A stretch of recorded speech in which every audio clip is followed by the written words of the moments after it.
And we're back. Oh, yes, Manchester United, back with a bang, starting off the Premier League.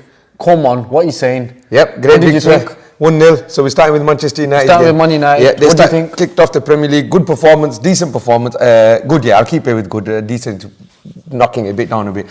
Why it was good? Because we're not seeing the same gaping holes that we've seen last season. Obviously, from the Community Shield is a bit of a knock-on. And overall, just good vibes around the stadium. Why do you think that was? Because obviously the biggest factor that we seen last season, that we all thought, and he was probably man of the match for me. Casemiro.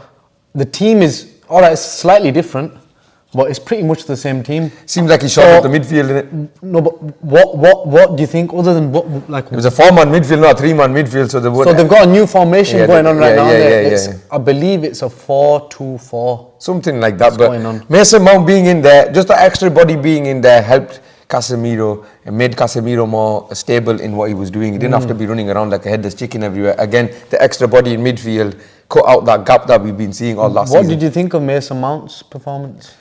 It was nothing special, I'm not going to lie. I personally, I watched him and he was the weakest link in our team. Again, the only reason I've mentioned him is he's an extra body in there, and that's the only reason that United look better. If that extra body starts doing something, how much more better will United look, like we're saying. So Mason Mount, in our opinion, both of us are saying it here, he was a bit of a... below par. It was just a body. Yes. He's just a runner. He's a good presser. I'll give him that. That's what I mean. So he's a good runner, good presser, good body in the middle. Yeah. He needs to maybe show more of the guile and the technique that he showed at without a doubt. Chelsea, and why United decided to spend 50 million on him and give him the number 7 shirt. This is the season Mason Mount needs to really step up, and it's either make or break for him at Manchester United, in my opinion. And obviously, we saw the impact of a few new signings. What did you think of Mazraoui, Joshua Zirkzee, and even to an extent Matthijs de Ligt did get about 10-15 minutes? Got 10-15 minutes. Just give me the light. Give me the light. Boom, boom, boom. And then give it to Kobe Manu. Just give me the light. Boom, boom, boom. He's getting the lyrics fully wrong. Brother, just give him... Just give me the light. Nearly had just give me the light moment when he slipped and they went through him. So the Dutch Maguire, I told you, he's got that in him. Even Frey was saying as well. Yeah, he's look at but it's Mazraoui who I wanted to really mention, and you've obviously asked me now. I think he was really good, and I said this to you lot. I think it was on the live as well when we were on TikTok live when we were in the car as usual. I was saying to the boys and to you lot that our left back in the World Cup, he was quite solid for Morocco, which I think put him in good stead, and why United really went out and thought, he could cover our left back, and he'd be a decent cover at left back. I don't know how good he's going to be for the rest of the season. It could just be the fact that because he was a new signing and because he was his first appearance at Old Trafford, he wants to impress. That can happen as well. I think at the same time, it can be very daunting, to come to Old Trafford, new signing, you've been chucked in straight away within 3 days. He signed literally 3 days before that. So for me, the guile, the technique, the passion he showed, everything in that game, for me, he was a close second man of the match. Who was your man of the match then? Casemiro. Alright, so you actually...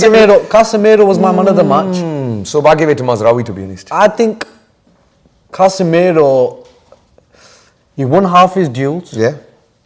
He made a lot of tackles. Yep. And he created 2 or 3 big chances. But Bruno should have scored and give him an assist. The weight on that ball was perfect. Was brilliant. I didn't expect it. Well, you should expect it for Casemiro, though. That's what I mean, because that's more of a De Bruyne, a Bruno Fernandes. Yeah, I get what you mean, but he's got it in his locker. Casemiro's a good passer. Very good. Very good passer of the ball. Even got unlucky with a few headers. So then, all right. So for me, from what we seen last season, massive step up. Manchester United, they weren't brilliant, but it was an astute performance. And his progression, which was what the fans want to see. Yeah, and it was technically progression as well, because that fixture last season, we lost. So we've gained 3 points already. And a clean sheet. Not just progression that way. It's like I'm saying, so is the performances is what getting the fans now behind. Not just Erik ten Hag, but the team as well. Because when the team starts performing and running and they're giving their all for him, that's when the fans are always going to back them. And if they win on top of that, sometimes you can look past the deficiencies and you'll hope that the deficiencies get sorted out. In the meanwhile, whilst you're winning, you got to support the team and support the progression. Yes. I definitely accept that. I don't agree with the media backlash that's coming United's way, where they're getting criticised for whatever it is. It's progression, and they've got to build on it. And you know what? the last one that we'll touch on is the number 9.5, the one who I was talking about last season. A lot of people ask me on TikTok live in the comments, what's your opinions on Zirzkee? What's your opinions on Zirzkee? Last season, I've seen him a lot at Bologna. Fantastic footballer. He's got a lot of guile in the way he dribbles and that, and made an impact as soon as he came on. The last 2 times the Dutchmen have scored for Manchester United on their debut, they've gone on to win the Premier League. So there's an omen for Manchester United fans. I don't know if that's going to happen. And Van Nistelrooy made his debut against Fulham, and he scored the winner on his debut v Fulham. He was obviously Van Persie in Fulham as well. Van Nistelrooy was Fulham as well. Oh my God, all 3 of them against Fulham. Check that out. I remember Van Persie's now. It was the half volley that Everett crossed it in. Yes, that was, I thought that was Swansea. Yeah, yes, Fulham. Yeah, that was his debut. You're right. Near the end as well. People are forgetting that. They keep talking about Van Nistelrooy, but Van Persie's also. You're the one that just mentioned it now. So yeah, Manchester United looking good, looking on the up. Who would you say you still need to sign in the market? Obviously, Ugarte now looks like to be a loan to buy obligation. You need a CDM. Yep. It would be beneficial if you could bring a striker in to support the young strikers that we've got and the attackers, and a left back. A left back, yeah. So Mazraoui is not enough cover then. So if he gets injured, obviously Malassi, I don't know what the hell Malassi is still doing in the squad. I'll be real with you. I do not know what that brother is still doing in the squad. Mazraoui alone, unless you're going to promote Amas, Mazraoui alone is not enough. They should promote him. Yeah, there you are. You've said it now. They should promote Amas. If not, and then if you're not going to sign a left back, sign another 8. Now, this thing about the CDM as well, because a lot of people in the comments have been telling me, Toby Collier. Yeah, I've not really been impressed with him. You not. None of us. Well, whoever's watched him. He did come on against. Did he come on against City? None of us that watched him. Really. He came on against City and he wasn't bad. It's decent. He wasn't bad. He wasn't like all. I need to see him more. I need to see him more. Okay. To say he's shit or to say he's good. No, straight up. I need to see him more. Alright, fair play. Yeah, okay. It wouldn't like the way I'd seen Garnacho, I'd seen Menu. Did you expect more from Fulham? Fulham had, technically, even though they didn't really have any chances on the break, they looked dangerous. They had 2 chances. There were 2 chances. The one that was glaring was when Maguire was alone and they had a 2-on-1. Yes. And Andres Pereira couldn't feed the ball through. Very poor ball, but credit to Maguire because he made the interception. But oh my God, my heart was in my arse at that point. Big credit to Harry Maguire, right? The criticism that we received from the last podcast from so many Liverpool fans, and it wasn't my decision. I promise you, it wasn't my decision, right? Why wasn't there a Liverpool shirt up in the background? Here we are. We've got the man, the legend himself. He scored in 9 opening days in a row now. Yeah, that's my top, yeah. No. I know, that's me, yeah. He's got 9 opening days in a row now. 9 season wonder Mohamed Salah. He keeps doing it, he keeps showing his critics up. The skinhead Salah now. So we got another version of Mohamed Salah. He's a massive flop. You know, like the way these Liverpool fans were saying, get him out, get him out. Mane this, what happened to Mane? Where is he? Mane's still No, all respect to Mane. No, but like, what's his level and what's his level? Yeah, come on, let's be real. I love Mane. Yeah, but Salah is on a different stratosphere, mate. And what did he make a slot ball? Yeah, they beat Ipswich. They beat a newly promoted team. No, but no, just they've had. What signings? Zubi dooby, where are you? We need some help from you now. Zubi I've heard they're going to sign Endo's Japanese. We need some team help from you now. Is that true? I heard they're going to sign Jared Brantwaite. They're gonna, bro, these are just when anyone sign me, brother, sign me. Just get signing. Remember last year was it Mallorca? I think it was Malaga fans. They went to the airport and whoever came as a tourist, they were greeting them as a new signing because they were so annoyed that they wanted to make a signing. Brother, Liverpool are getting to that. Zubi dooby doo, what are you? Guess what? I seen Zubi Mendy made a mistake leading up to a goal and Liverpool fans are all over it on Twitter. They go, yeah, that's why we didn't win him. This guy's crap. Look at this guy. Do you think we really wanted this guy? Number 6. Gravenberch's going to do the job. Gravenberch look good though. I'm not going to lie. But Trent, what an awesome footballer that guy is, man. The passing in the second half was on point. Honestly, I was really impressed. I watched the second half and the end of the first half as well. Slot ball did kick in. And you know what? It was... Gravenberch at the 6, he has looked good in pre-season and he did look good here, but I don't know going forward in the bigger games, will he be able to hold the fort in that number 6 role? No. Sub's already given the conclusive Why?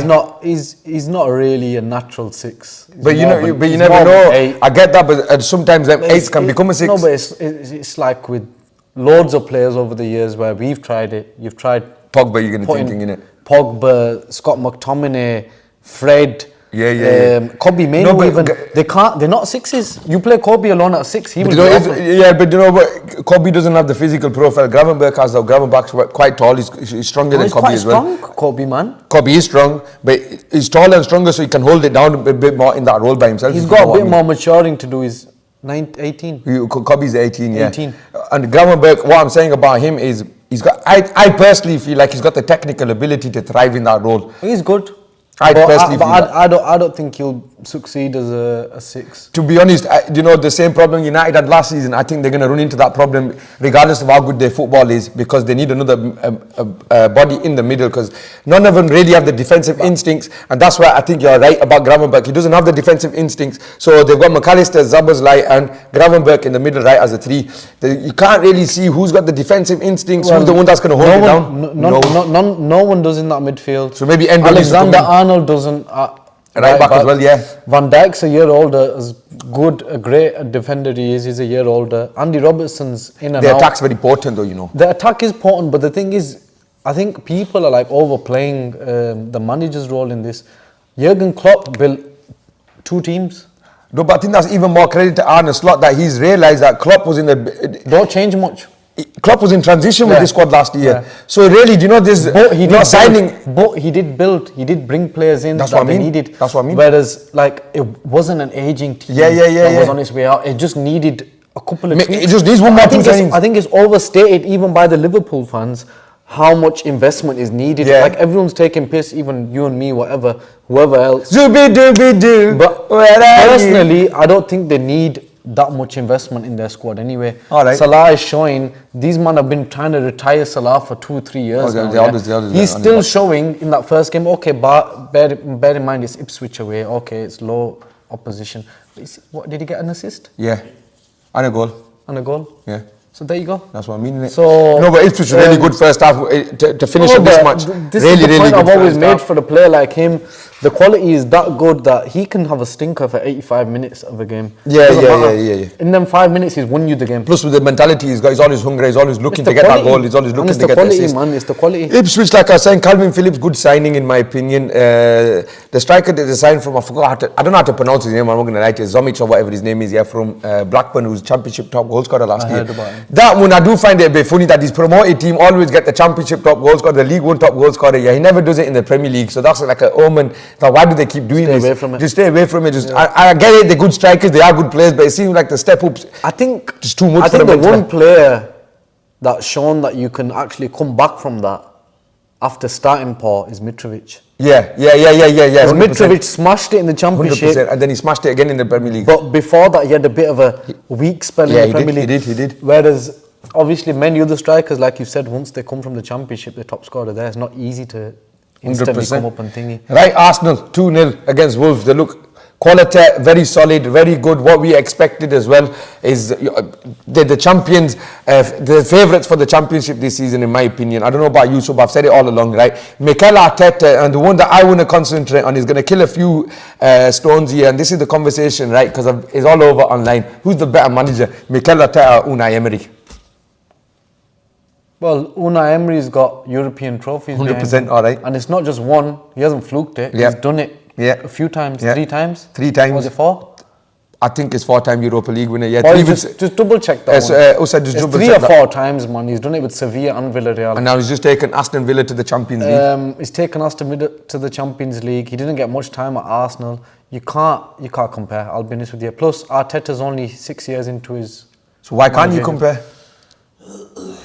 They're saying, right, online... No, I'm saying you can't compare as in, there's no comparison. As in Emery's way better? Yes. So online they're saying that Arteta's way better? No, because look, Arteta has built... there you go. Arteta has built a very good squad. Yeah, he has. Yeah. So I think obviously what he's doing at Arsenal, you have to give credit for. But is he a winner? But if you give is he a winner? We don't know that yet, because from what we've seen in 5 seasons, he's won 1 FA Cup. Listen, I'm Mikel Arteta's biggest fan. Look, evidence that we've been shown since he's been an Arsenal manager is all in all, they don't have the bottle to win it. No, I'm not being a hater. I'm not as well. I'm just being straight up, yeah. Ten Hag's won more in 2 years. I didn't want to go there, but go on. It's true. All right, go on. I'm not saying he's the ultimate winner. He might not lift the Premier League for us either. No, 100%. But, come on, 93% was won. Then we spoke about this on the last pod. Yeah, on the last pod. If there was another season to do it, it was last season. Right. However, I will agree with you and say that, I don't know, because City haven't strengthened much and they look a bit more vulnerable, even though they just beat Chelsea 2-0. Well, Chelsea are nothing special. I keep telling you, man. I keep telling everyone. True. But Arsenal do have a good chance of winning the Premier League this year. This is their chance to win the Premier League with the signings they've made. They need and to get a if strike they rate. don't, again, we've said this from last year, yeah, but if they don't, 100% this time, if they don't, then just forget about it. Then Arteta's not the guy. Just bring Wenger back. Bring someone in, but bring Wenger back, because then it's top four, innit? Yeah. Win your FA Cups, though, innit? Talking of Aston Villa, so we're staying on there. A great result that. Away to West Ham. Obviously, Julian Lopetegui is building a fantastic team there, but they need to do some gelling.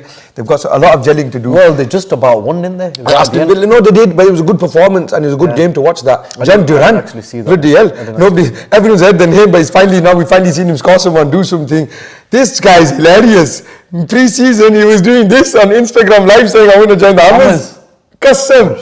And now, his first Premier League goal, I think, ever is against the Hammers. And he was kissing the badge. I think he goes, I want to stay at Aston Villa.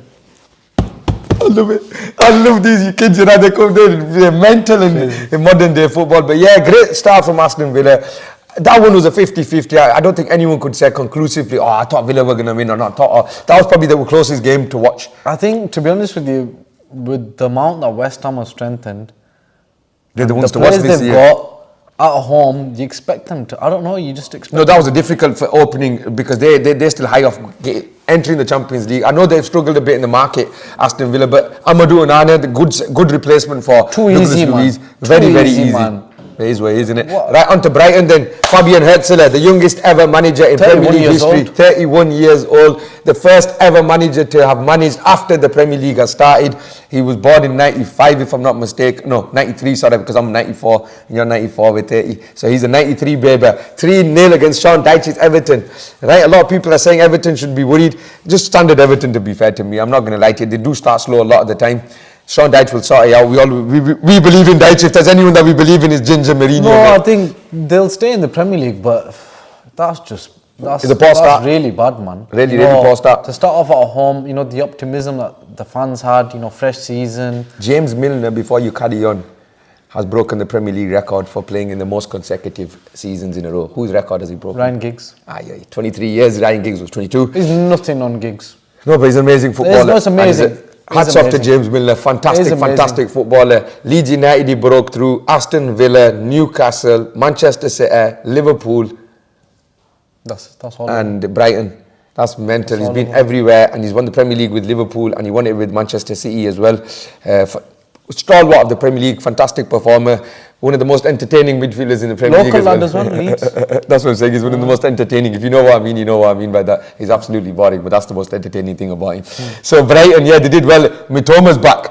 Got a goal, first goal. It was nice to see him back. Last season he was injury ravaged. A lot of people questioning him. A good season this year. He's got a point to prove, I think, and you could see it in his celebration. And then what? If he has a good season, do you see him move away? Yeah, Manchester United. I'm only messing. It could actually work though, left winger. And Ringer was another one that really stood out. We were talking about him. We were in the group. Literally a week ago. Rod, it was me, you and Rod were talking about him. Good finish. And I actually thought when we were talking, me, so and Rod were talking about this guy, he's a good Premier League player. Doesn't score much, but he started off this season. Yeah. I think. Bro, get to 100 Premier League goals because you deserve it, bro. I'm sure you're on 93 or 94. All in his career. Oh my God. Just get to 100 somehow, man. You deserve it, brother. Because you're a good footballer. You're a really good player. Go on, Johnny. Yeah, and I remember that debut goal against Stoke. 25 yards, right? Come on, lads. Cristiano scored in that game. Cristiano's on the pitch, that's what I'm saying, yeah. So, we're going to wrap it up. We're going to wrap up Saturday's fixtures, and then the big one that we're going to talk about, two more, is Chelsea, City, and Tottenham. I didn't watch Nottingham Forest v Bournemouth. I didn't even see the highlights as well. To be fair, I was surprised that Forest were leading for as long as they were, and then Bournemouth got back in it. Semenyo equalised. Right, Did you see it? Yeah, 84th minute. Chris Wood scored early start to this season for him. Man. That was a bit weird, that. Australian, was it New Zealand I name? thought about putting him in my FPL team, yeah, and then I was like, oh my days. This guy, man, he's not going to do shit. M for WRWG. That's the code for the FPL if you want to join it. Then here you are. And Newcastle United, that was a good performance, professional performance. I was very disappointed with Southampton. I'm not going to lie to you, so bright. Obviously, they've just been promoted. They play good football in the Russell Martin. But they didn't even look like they were going to trouble Newcastle when they went down to 10 men. I think Southampton have been a disappointment for a while now. You're a bit of a sad cool. Yeah, every time they've been in the Premier League for the last couple of times, I don't know. Like, they even get hammered a lot, man. Yeah, they're not the same. I know what you mean. Have they not been hammered like 9-0 twice? I think there is twice they've had it, yeah. I can remember the Leicester one, Leicester, when VARDY scored a hat-trick and Jose Perez scored a hat-trick as well. You not remember the other one? Two that day, I was playing with Frey. You don't remember the other one? No, was it Tottenham as well? United, man. United. United! Oh, under Solskjaer. COVID. Yeah, COVID, yeah. I've told you lot before, brother, COVID football is an absolute myth. Because you lot lost to Spurs at home 6-1. Liverpool won the Premier Not League. just that, you lot lost to Spurs 6-1 and Mourinho was the Spurs manager. That's the most forgotten about Premier League result ever. Who talks about that? No one cares. Only Mourinho. He don't care. He don't even mention it. When does Jose Mourinho ever mention that result? No, probably don't. He said he was the one that coined that phrase that is not proper football in COVID without the fans yet. He's right, bro. It's proper mythical football that was like unbelievable, right? Chelsea, Enzo Maresca and that village that he's bloody hoarding. You don't know what else going on, who to start, who not to start. Raheem Sterling causing issues already before the game of the season has started. What are you doing, brother? If you want to leave, just get out of the field. What are you doing, man? He's told everyone I came for pre-season early. I've been training hard. Yo, I don't agree with it. I don't agree with it. Raheem knows better, man. If Raheem is a legend of the game, yeah, but come on, man, like, just move. I wouldn't say he's a legend of the game, G. The Premier League? Premier League, yeah, fair play. Legend of the Premier League, yeah, he is a legend of the Premier League. Yeah, just move like I agree 100%. If you're not happy, put a transfer request in and just get out there. Because you're big enough to do that. Any Premier League team would take a point on him. Not the big ones anymore, but big enough ones. Villa, that would be a great move. Villa would be a great move. West Ham, yeah. You know what? I think they should take a point on him. one wing, him on the other. Yeah. I was thinking Spurs in my head, but I don't know if he'd go. Maybe even Sterling as the 10. We've seen him play 10 before. No, Fulkrug your striker, Bowman as your 10, Sterling on the left. Paqueta should be the 10. Yeah, they probably would. They need a signing. Right, Chelsea didn't play that bad, I'm not going to lie. Yeah, but they're at home, man. They need to play all right. Yeah, they do. City have been underwhelming anyway, like in the Community Shield, we dominated. I keep telling you, Man City in the Community Shield every single year don't look like they're up for it. But yeah, Chelsea, all these fans are hyping, said we got Felix now, we got Neto. Brothers, they got nowhere to train, they got nowhere to change their clothes. It's a flipping mess. How can you say, we're going to look good? Yeah. The jungle. Even you for a day when you wear Felix, you go, they might get Aussie men. I don't care if they get Aussie men. So they got so many players there. What are you going to do with them all, bro? I don't think Osimhen wants to go anymore. Bro, they crap as well. When I'm going to start the Serie A podcast this week, inshallah, they lost 3-0, bro. Conte's already come out. Antonio Conte, yeah, just before I move on, from being his biggest fan and backer, honestly, I'm starting to get fed up of this guy. It's like he's joining clubs just so that he can say, I joined a crap club and look, this is what they gave me. Why are you joining a club then? Was bad. I remember he's doing it again. 3-0 straight after that. He goes, this is why they lost the championship. This is the squad that I've inherited. Brother, you knew what you were inheriting. Don't come on, bitch and cry about it, man. This is why I went to McTominay. He's blame him as well afterwards, man. Yeah, Manchester City, Kovacic looked really, really good. Filled in for Rodri really well. I don't think anyone really expected it to step up to the level that he did, to be fair. And he did really. Kovacic is a really experienced midfielder. Really. Haaland and Kukurea. That's hilarious. Did you see it? Kukurea fell in the flood. Did you see it? Have you seen Haaland Cormes, one of Haaland's great moments like the Premier League. He fell in the floor. Kukurea is so thick. He's looking at Haaland. He goes to Haaland, like stretch my leg out for a cramp. Haaland looked at him. He walked up. He basically looked at him. He's like, and he was kind of walking. He's a sick guy. I love him, man. He's got the attitude about him. He's good. He's sick, man. Yeah, so yeah, City started off their campaign as we thought they would. Brentford beating Crystal Palace. I'm going to click on this one. Wissa. All right, I didn't even check that as well. Wissa's on fire. Turn. I don't know, yeah. So, yeah, Crystal Palace, the one that me and all those guys were saying before the season started, that they're the ones to watch out for. Controversial. It was, Eze had a goal that he scored. He's in my team as well. Good deal. So, but his FPL really hated it. Look how much points I would have had if the Eze's goal stand. And he's getting a phone call. So, that's maybe... And we're doing the last game anyway now. Leicester v Tottenham, today's match. Did you watch any of it? To be honest, I did not watch today's match because Juventus started their campaign at the same time. No, but I heard it was the VARDY party though. Oh yes, no VARDY, no party. He's back. Better career than Harry Kane. Better player than Harry Kane. And I've told you that all the time. Amazing. The man's timeless. Comes back and instantly he's mad. 10 minutes before he came on, there's a picture of him in the tunnel. He's downing a Red Bull. Brother. He was high. This guy's got any... Wait. Yeah, Tottenham Football Club, take note from Jamie Vardy. He trolled them when he was going off. They were saying something to him. He pointed to the Premier League badge to the fans. He goes, I've got one. You lot as a club, I've got none. And then when he's walking off and Amado was giving him a turn around, he put the two fingers up to Amado because you were up as well. I love Vardy, mate. He's back. Jamie's back, man. No Vardy, no fire. England should have taken him to the Euros. Brother, I said this. If he started one of them European Championship finals, maybe you're getting a chance at least. At least someone's in the box. At least has a presence. At least he's not acting like he's a number 10 or Zidane's flipping son or something, brother. Roaming around at the centre circle. He's a proper. Aggressive as well. His mentality is next level. This man's come from the non-league, all the way to champion.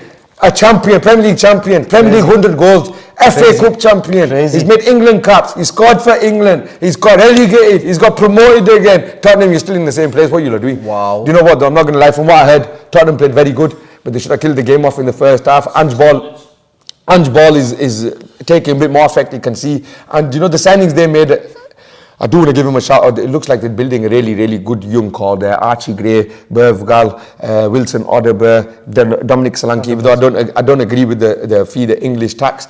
But there you are. That's the first Premier League podcast, I'd say, of the season done. Who was the best player this week for you? So opening week's best player. Bloody hell, that's tough. Yeah, no? I thought I'd just give you... So you can have a little look back at the... No, I'll just think in my head. For me, it's Bukayo Saka. There you go, yeah. I'd say Bukayo Saka, fantastic performance. He just what you expected.